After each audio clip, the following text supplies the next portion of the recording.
Before the town had properly awakened, the glasshouse was already holding a pale square of morning in every pane. Before the town had properly awakened, the glasshouse was already holding a pale square of morning in every pane. Some squares were pearl gray, some faintly green from the leaves within, and some carried the soft brown shadows of old rain. There were 8,416 panes altogether, though nobody had counted them recently enough to be troublesome about the exact number. The figure lived in a ledger in the potting shed, written in blue-black ink beside a small pressed fern. It was a comfortable sort of number, too large to picture all at once, but quite manageable if one began with a single pane, a bucket of warm water, and no urgent appointments for the rest of the week. On this quiet Monday, Elias Bell arrived at the east gate with 2 brushes, 3 folded cloths, a wooden scraper worn smooth at the handle, and a lunch wrapped in waxed paper. He unlocked the narrow door, stepped into the damp warmth, and listened while 1 drop of condensed water fell from a gutter into an empty clay pot. The pot answered with a hollow plink. Then the whole glasshouse seemed to settle around him, content that somebody had come to attend to the windows. The building stood at the edge of a small public garden where gravel paths curved politely around beds of lavender, yew, and plants whose labels had long ago turned the color of weak tea. It had been built in 1898, when the town council possessed both confidence and a fondness for cast iron. Its central ridge rose above 2 lower wings, and the ironwork had been painted a dark green that looked almost black beneath the eaves. At either end there was a fanlight shaped like a half-open paper fan. The architect had included several decorative curls in places where a straight bar would have done, because the 19th century often preferred to make even its bolts look as though they had botanical ambitions. Elias was fond of those curls. Dust gathered inside them with remarkable loyalty, and a person could spend several peaceful minutes persuading it out with the end of a narrow brush. Beyond the garden wall, a baker switched on the lamps over his counter. A bus went past with only 2 passengers. Neither looked toward the glasshouse, which suited the glasshouse very well. It did not require witnesses. It merely required, from time to time, a careful washing. Inside, the air smelled of wet soil, tomato stems, iron warmed by many summers, and the mineral breath of water resting in galvanized cans.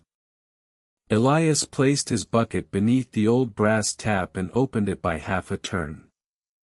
The pipes gave a thoughtful knock somewhere under the tiles. Water emerged in a clear, patient rope, steaming only a little because he had carried 1 kettle from the staff kitchen and mixed its contents with the cold. Glass did not care for sudden heat, especially old glass, which remembered being made before temperatures were regulated with digital displays and cheerful warning lights. He added a modest spoonful of soft soap. The soap spread in pale ribbons, then vanished when he stirred it with his hand. He never made a bucket too lively with bubbles. Bubbles looked industrious, but most of them did no work at all. A quiet surface was better. On it floated 2 small islands of foam and the reflection of a roof beam. Elias set the bucket on a low trolley with rubber wheels, arranged the cloths by size, and opened the first roof vent. Cool air slipped in. Leaves along the central path moved almost imperceptibly, each one turning the dull side of its green toward the morning. The annual washing always began in the fern wing, partly because it faced east and partly because ferns were patient company. They had no flowers to demand admiration and no fruit to hint that one ought to be useful. They simply unfolded, occupied the available shade, and dripped gently onto the gravel. Elias drew the short ladder beneath the first bay. Its wooden steps had been scrubbed so often that the grain stood out like lines on an old map. He tested each foot, not from anxiety but from habit, and climbed until his eyes were level with the upper pane. From there he could see the unevenness of the glass. Modern windows usually held the world still, but these panes allowed it a small amount of movement. The cedar outside bent in the middle, the potting shed roof rose and fell by the width of a thumb, a passing pigeon became briefly taller and more dignified than any pigeon expected to be. Elias dipped the round brush, pressed it against the top corner, and drew the water downward in overlapping circles. A clear path appeared through the gray film. Morning entered by that narrow route and laid a brighter stripe across the fronds below. There are several kinds of dirt that choose to live on glass, and Elias had learned their temperaments. Ordinary dust surrendered quickly and without complaint. Pollen held on with a yellowish determination, especially near the vents in May. The fine green bloom of algae required a little more conversation with the brush. Marks left by snails were silvery and elegant, like handwriting produced by someone who had forgotten the alphabet but continued confidently anyway. Bird marks on the outer roof were less elegant, though rain had usually softened their opinions by autumn. Inside, condensation mixed with particles of soil and made a faint tide line at the bottom of each pane. Elias worked from top to bottom so that gravity might assist. Gravity was the oldest apprentice in the building and, while not imaginative, was dependable. He washed one pane, wiped its edges, and moved to the next. Water tapped the leaves below. A fern called Blechnum brasiliense collected a shining bead at the tip of every narrow leaflet. Its label leaned slightly to the left. Elias noticed this and decided that the label looked comfortable enough. By 7 o'clock, 12 panes had been washed. This was not a large proportion of 8,416, but proportions were not especially useful at 7 in the morning. 12 panes were 12 pale rectangles through which the sky could now be seen more clearly, and that was sufficient. The Glasshouse attendant, Mara, arrived carrying a ring of keys and a blue mug. She walked quietly even on gravel, a skill developed over 23 years among visitors who liked to believe that tropical plants grew in silence. She paused below the ladder and looked up. Elias said good morning. Mara said that it appeared likely to remain a morning for some time. They agreed this was convenient. She set her mug on the stone ledge, unlocked the connecting doors, and checked the small thermometer beside the maidenhair ferns. It read 16 degrees. She entered the figure in her notebook, adding a tiny circle after the number. The Glasshouse had electronic sensors now, but Mara continued to read the old thermometer because it was there, because it worked, and because an instrument with a silver column deserved at least one human glance each day. The glass in the oldest part of the house had been made by the cylinder method. A gather of molten glass was blown into a long bottle shape, the ends were removed, and the cylinder was split lengthwise and reheated until it relaxed into a sheet. Elias had once read about this in a pamphlet found behind the boiler manual. He liked the idea of glass relaxing. One imagined a stiff transparent cylinder becoming aware that nothing more was expected of it, then slowly lying down. Cylinder glass retained faint lines and ripples, traces of breath and heat from a workshop more than a century gone. In one pane above the tree ferns was a small elongated bubble. Every year Elias washed around it and viewed it from both sides. The bubble contained nothing anyone could name, perhaps merely the same old air, sealed at a temperature bright enough to soften sand. He did not assign it mystery. Mystery would have been too heavy a burden for such a modest flaw. It was simply a bubble that had traveled from a furnace to a garden and spent 128 years looking down at ferns. At 8:30, the sun reached the eastern wing. It did not arrive as a dramatic beam. It appeared gradually in the cleaned panes, warming the iron bars and lifting a smell of damp bark from the beds. On the unwashed glass, light remained diffuse and sleepy. On the washed glass, it sharpened enough to show the fine hairs on the underside of a leaf. The contrast moved with Elias along the wall, behind him, a series of clearer squares, ahead, a gentle veil.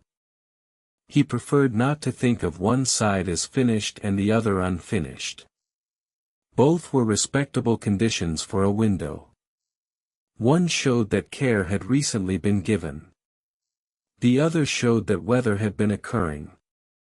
He rinsed his cloth in the bucket and twisted it until water ran between his fingers. His hands smelled of soap and iron. The wooden handle of the brush had become warm. A small green shield bug walked across the rim of the bucket, reconsidered the foam, and turned away with the sensible caution of a creature that had no reason to take up washing. The first visitors entered at 9, an elderly man in a brown hat and a child wearing yellow boots. They stopped before the banana plant, which had been growing toward the roof with slow optimism. The child asked whether bananas would appear. Mara explained that they sometimes did, though the fruit remained small and firm and tasted mostly of the effort involved. The child accepted this. Children were often more willing than adults to accept a disappointing banana on its own terms. They passed into the fern wing and watched Elias make one circle with the brush. He gave them a small nod. The man read the label of a stag's horn fern aloud, carefully pronouncing Platycerium bifurcatum, and the child repeated only the final syllable. Their voices softened beneath the high roof. Glasshouses did that to conversation.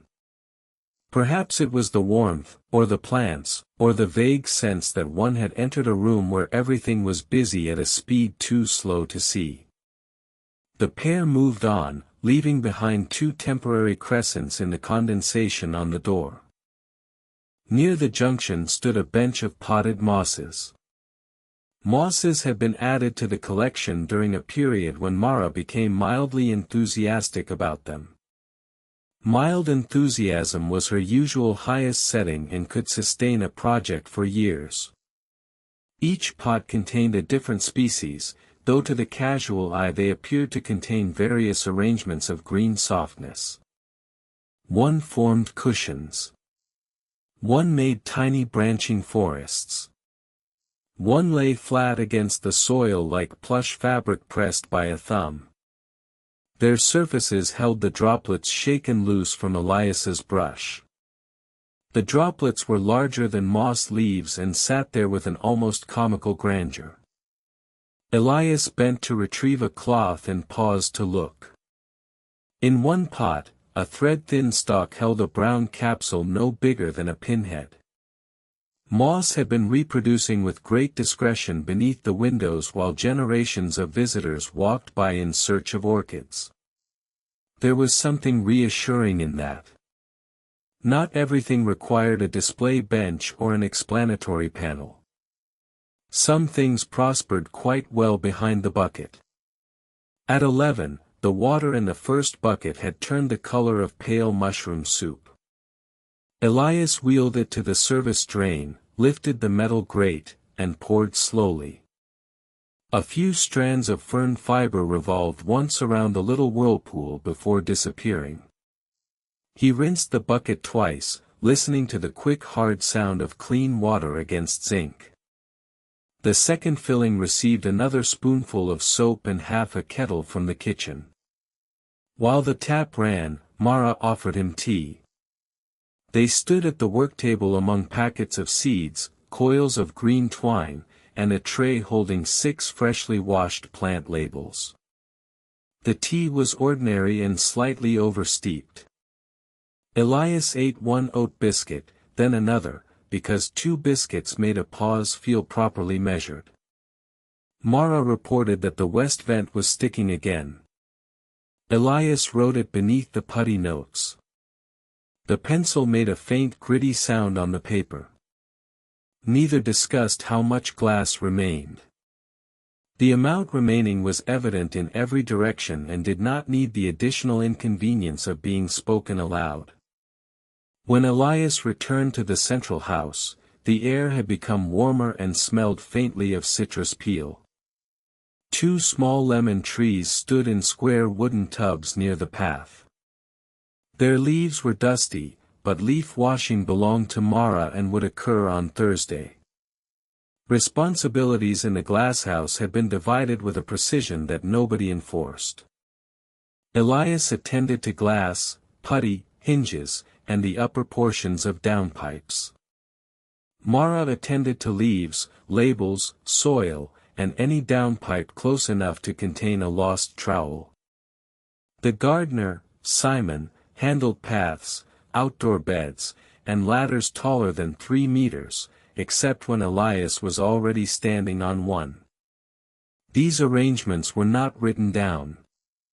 They had developed the way footpaths develop across grass, through repetition and general agreement.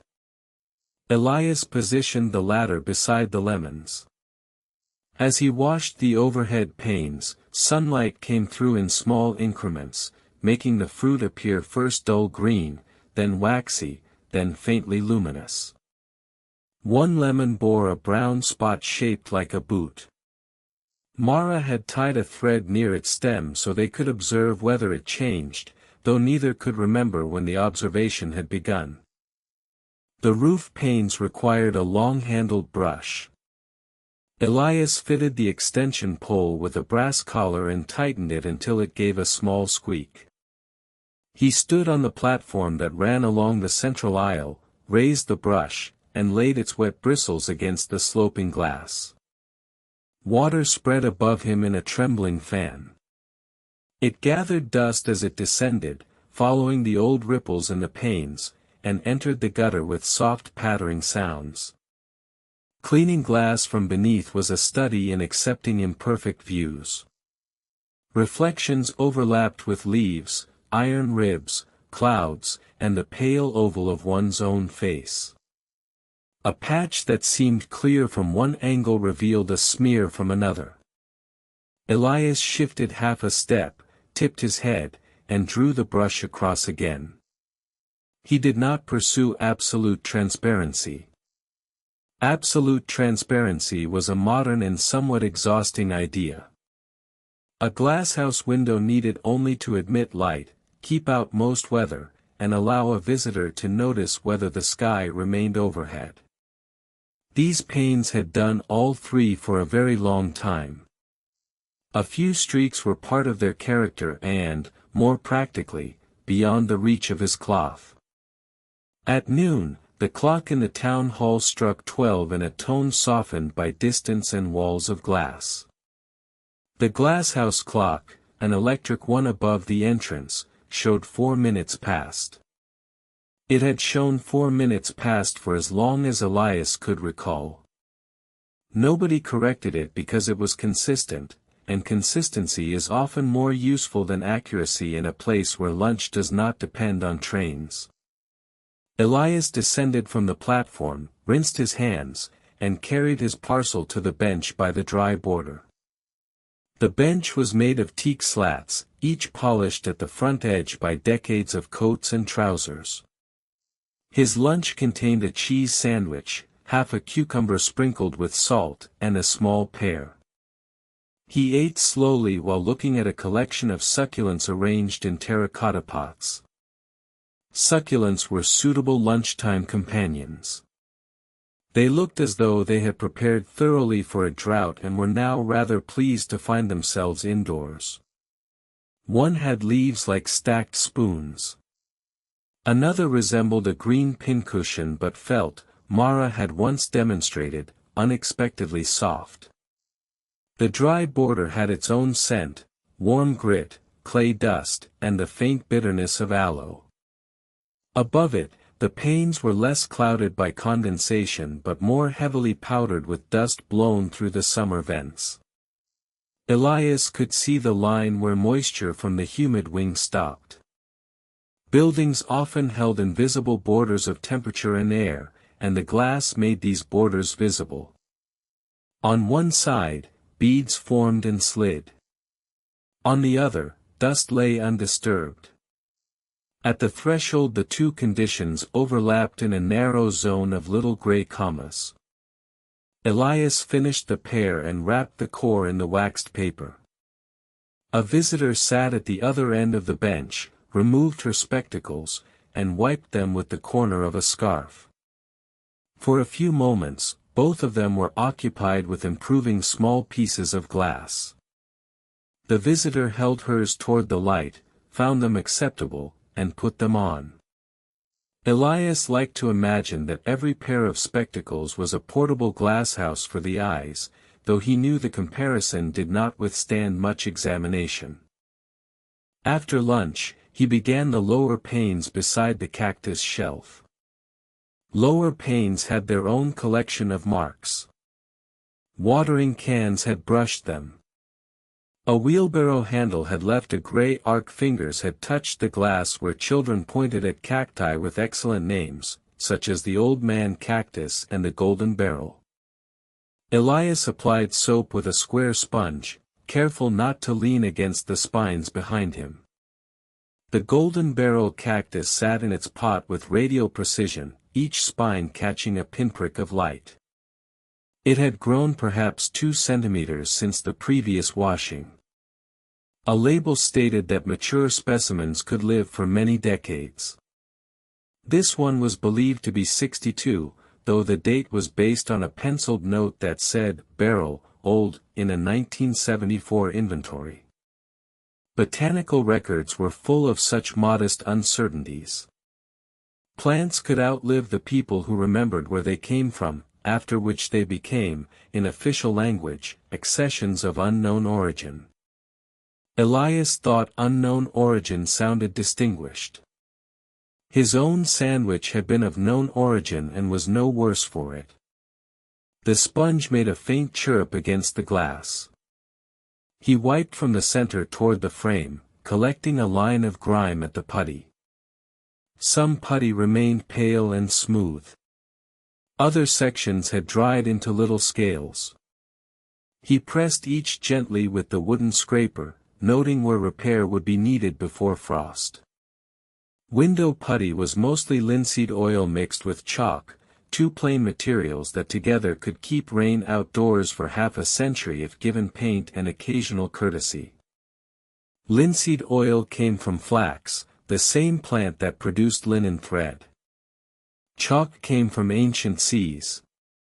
Thus every narrow bead around the glass joined a blue flower in a field to countless small marine creatures from a vanished ocean, though its daily task was merely to sit beneath green paint and become slightly harder. Elias enjoyed facts of this size. They were too small to rearrange one's life, yet large enough to occupy the mind while cleaning a sill. The rain encouraged visitors to remain longer than usual. A mother and baby stood under the tall palms. 2 students shared a packet of crisps very quietly. A man with a folded bicycle map read every label in the carnivorous plant case and then began again from the other end. Their coats released the smell of wet wool. Umbrellas accumulated in the rack by the entrance, dripping onto a rubber mat embossed with the town crest. Elias washed the panes near the path while conversations passed behind him in fragments, the bus at 20 past, a recipe involving leeks, a missing glove, whether the rain would be heavier near the coast. None required an answer from the glasshouse. The plants received each remark with the same green composure. Elias's brush squeaked over a dry spot, dipped again, and resumed its soft circular sound. The central palm had been planted in 1911, or perhaps 1912. The ledger gave both years on adjacent pages, a disagreement never settled because the palm showed no preference. Its trunk rose through a round opening in the upper platform and leaned a little south. Long fronds brushed the roof when wind entered the vents. Elias had to work around them, guiding the pole between leaf stems. The oldest fronds were matte and dusty, the newest held a smoother green. One dead tip had caught in an iron brace. He freed it carefully and passed it down to Mara, who examined it, nodded, and placed it on the compost trolley. The action took less than a minute and would leave no record. Much of the day's work was like that: a leaf released, a corner wiped, a hinge tested, a line penciled beside pane 3C27. Maintenance was made of events too minor for history, which was perhaps why old buildings seemed peaceful. Their survival depended less on grand rescues than on thousands of people noticing small things before going home for tea. Beyond the palm stood the pond, a rectangular basin edged in stone. Its water reflected the newly washed roof in broken pieces. 3 goldfish moved under lily pads, not quickly enough to disturb the reflection for long. The pond's pump produced a steady hum and sent a narrow stream through a clay spout shaped like a fish. The clay fish had a chip in its lower lip, giving it an expression of mild concentration. Elias cleaned the panes behind it with a long squeegee. Each downward pass made a stripe of the garden visible: wet gravel, box hedges, the pale trunk of a plane tree. Water from his work gathered on the sill and dropped into the pond. The goldfish rose, investigated, and sank again. Soft soap was kept away from the basin, so here he used plain warm water and a cloth. The difference was scarcely visible. Cleanliness, like many virtues, did not always announce which method had produced it. At 2, the rain diminished.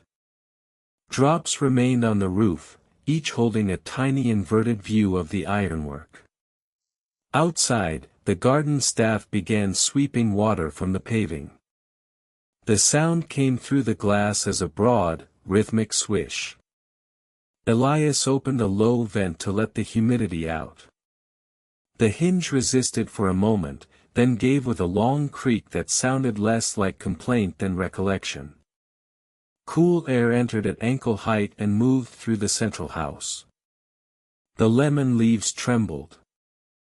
The surface of the pond became wrinkled. Visitors fastened cardigans.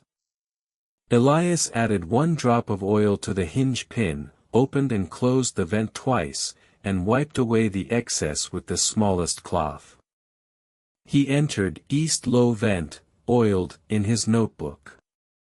The note would later be copied into the maintenance ledger, where it might be read by nobody. This did not make it useless. A record is sometimes simply a courteous message to the future, saying that on a damp Monday someone noticed a creak and attended to it. One plant smelled of nutmeg, though it had never encountered a nutmeg tree. Another smelled of apple despite producing neither blossom nor fruit worth mentioning. Names gathered around plants for convenience, resemblance, memory, or marketing.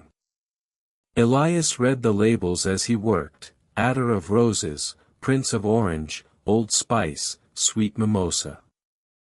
They sounded like guests at an unusually slow costume ball. The plants themselves sat in plain clay pots with saucers. Their stems were slightly woody, their leaves soft with fine hairs. Fallen petals collected along the sill, faded to pink tissue. Elias lifted them with the corner of a damp cloth and placed them in his palm. 5 petals weighed almost nothing. He tipped them into the compost pail and cleaned the narrow strip beneath the pots, where spilled soil had formed a dark line. The pane behind it cleared to reveal a wall mottled with rain. No grand vista awaited. Only wet brick, a watering hose, and a wooden door with peeling paint. Elias regarded this as a perfectly adequate reward. The afternoon settled into repetition. Wash, wipe, inspect, move. The trolley wheels gave a rubbery murmur over the tiles and a crunch over gravel. The ladder made 2 small knocks each time he placed it against the wall. A cloth hung from his apron and cooled against his knee. He grew aware of individual muscles in his shoulders, but not unpleasantly. Work that required no haste allowed the body to negotiate its own pace.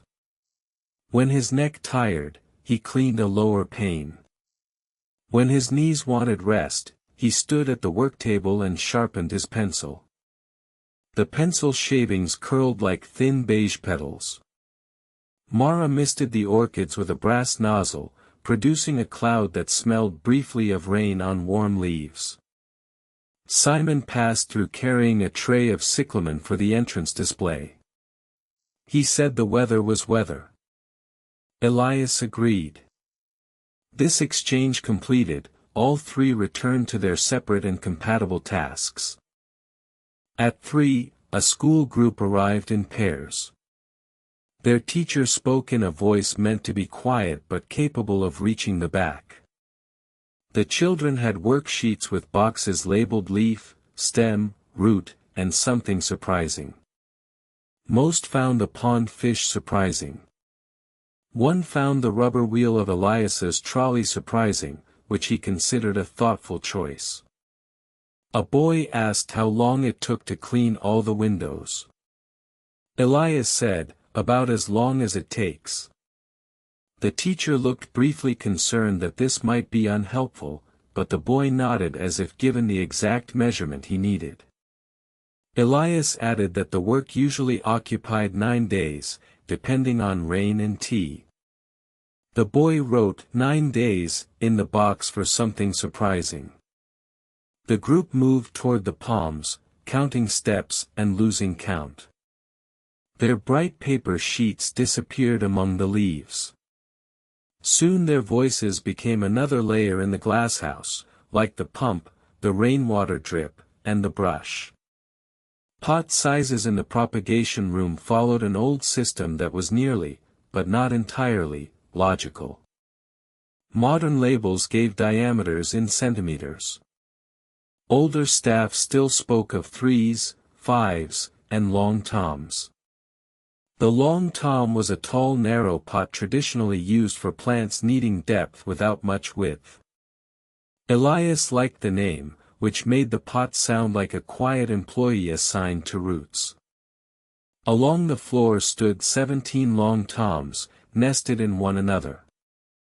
Their rims formed concentric terracotta ovals. Nearby, a stack of black plastic pots leaned against the wall. Every glasshouse possessed more pots than it could immediately explain. They arrived with plants, survived the plants, were washed, sorted, forgotten, rediscovered, and moved to another shelf. Elias cleaned a pane through which he could see the potting yard, where yet more pots stood upside down on slatted tables. Rainwater shone on their bases like little coins. In the far corner, the lowest pane had been replaced after a wheelbarrow accident in 1986. It was flat float glass, perfectly even, and therefore easy to identify among its wavering neighbors. Through it, the potting yard remained straight. Elias washed half the pane and paused.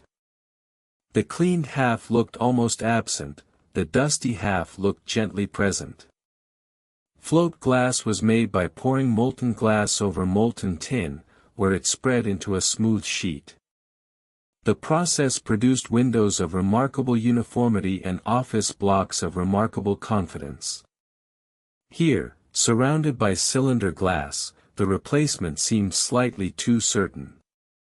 Still, it had served without fuss for 40 years. Elias cleaned the other half, polished the corners, and inspected the rubber seal. Buildings collected eras without arranging them. An 1897 bracket held an 1898 frame beside a 1986 pane, above a 2019 cable sensor clipped with a plastic tie. All of it worked together beneath dust of the present week. By 4, the public Glasshouse had grown quiet. Winter closing time was 4:30, and visitors began drifting toward the exit before being asked. Mara turned the sign on the door from open to closed, though the final couple remained by the pond, watching a goldfish pass beneath a leaf.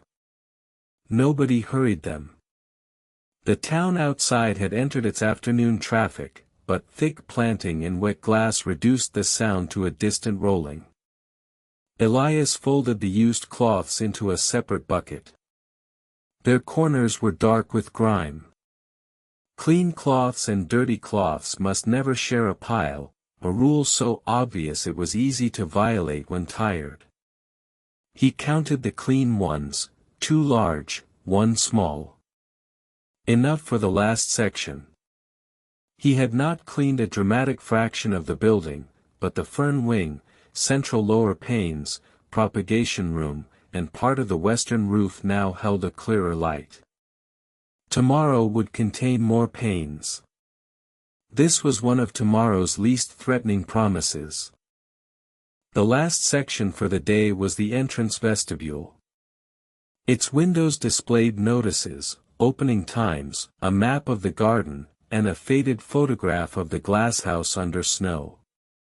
To wash them, Elias removed each piece of paper and laid it on the ticket desk in order. Tape had left sticky rectangles at the corners. He softened them with warm water, rolled away the residue with his thumb, and polished the glass until the garden map could be returned without bubbles beneath its clear sleeves. The notice about feeding fish had lost one drawing pin, though it used tape and did not need drawing pins. The pin had been added by someone who preferred certainty. Elias placed it in the desk drawer with 19 others. He cleaned behind the admission sign, which still listed a child price although entry had been free since 2007. Mara had kept the sign because its gold letters were pleasant. Admission, it said, above an empty space. A person was admitted, apparently, at no specified cost. The outer door bore the day's most complicated layer of marks: rain outside, condensation inside, fingerprints at several heights, and a muddy suggestion from a dog's nose near the bottom. Dogs were not admitted, but noses occasionally crossed the threshold before rules caught up. Elias washed the inside first. Mara held the door open while he cleaned the brass edge and the narrow pane near the hinge. Cool evening air entered, carrying the smell of wet leaves and chimney smoke. Then he stepped outside and washed the exterior beneath the shallow canopy.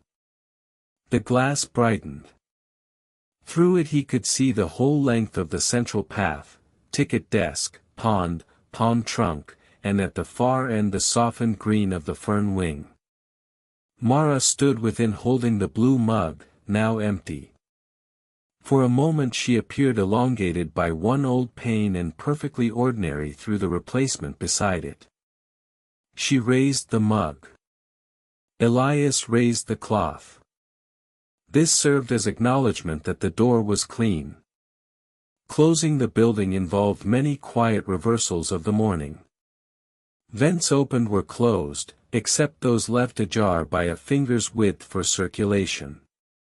Taps were checked. The pond pump continued. The radio's red light was extinguished. Mara walked the paths with her keys, touching latches and looking beneath benches. Elias poured away the last gray water and rinsed the bucket until it smelled only of metal. He washed both brushes under the tap, working his thumb through the bristles. Dirt streamed out in brown threads, then faint clouds, then nothing visible. The long-handled brush was hung from 2 pegs so its bristles would dry without bending. Cloths went into a canvas sack for the laundry. The rubber wiper was wiped with a dry rag and placed blade up in its compartment. Tools lasted longer when left as though somebody expected to need them again, which Elias did at 8 the next morning. He carried the ladder to the service corridor. Its feet left two damp shapes on the tile, which slowly faded. In the potting shed he opened the maintenance ledger. The pages smelled of paper, soil, and the linseed oil used on the shelves. Entries from previous years crossed the wide columns in several hands. Some leaned forward, some backward. One writer had dotted every I with a circle. Elias entered the date, the weather, the areas washed, the hinge oiled, and 5 panes needing putty. Under materials, he wrote soft soap, 1 spoon. Under incidents, he drew a short line. There had been no incidents. This was the preferred quantity. He sanded the wet ink, waited, and tipped the fine powder back into its little tin. Sanding ink was no longer necessary with the pen he used, but the tin remained on the desk and possessed a sliding lid of exceptional smoothness. It seemed unkind not to include it. Mara turned off the visitor lamps 1 row at a time. Shadows gathered first in the dry wing, then around the pond, then beneath the palms. The roof retained the last outdoor light. Washed panes reflected a cooler silver, dusty panes held a warmer gray. As the difference faded, the glasshouse became less a collection of individual windows and more a single dim enclosure breathing moisture into the evening. Leaves that had been glossy by day became silhouettes. The clay fish continued pouring its small stream. Somewhere, a thermostatic valve clicked and hot water began moving through old pipes. The radiators responded with low knocks, each at its own distance. Elias put on his coat. Soap had dried along one wrist in a pale line, and he rubbed it away with his thumb. They left through the east door. Mara locked it, tugged once, and slipped the key ring into her pocket. The rain had stopped completely. Gravel smelled dark and clean beneath their shoes. Along the roof, droplets caught the garden lamps. Some panes shone clearly, others showed smears that would be reached on Tuesday or Wednesday or, if the weather remained damp, Thursday. 8,000 and something panes stood between iron bars, none demanding to be first. The cedar was reflected in several at once, its shape gently misaligned from one rectangle to the next. Elias wheeled the empty trolley toward the storage shed. Without bucket and ladder it made almost no sound. At the garden gate, Mara went left toward the bus stop and Elias went right along the brick wall. Behind him, warmth rose within the glasshouse and touched the cold panes. Condensation would begin near the bottom, a faint mist growing upward. By morning there would be fresh beads, new tide lines, perhaps a snail's silver route along the outside of the fern wing. The clear glass would not remain entirely clear. It would receive the night in small deposits, moisture, soot, a little dust, the soft evidence of air moving through a town. Elias knew this and walked home without feeling that anything had been undone. Tomorrow, the bucket would fill again. The brush would darken with water. Another square of sky would appear above the leaves, then another, while the old palm leaned slightly south and the mosses kept their droplets, and the long glass roof settled into its patient rows, holding the dim garden lamps, the cooling clouds, and, farther along the western slope, one last narrow pane that still carried the faint, comfortable blur of rain.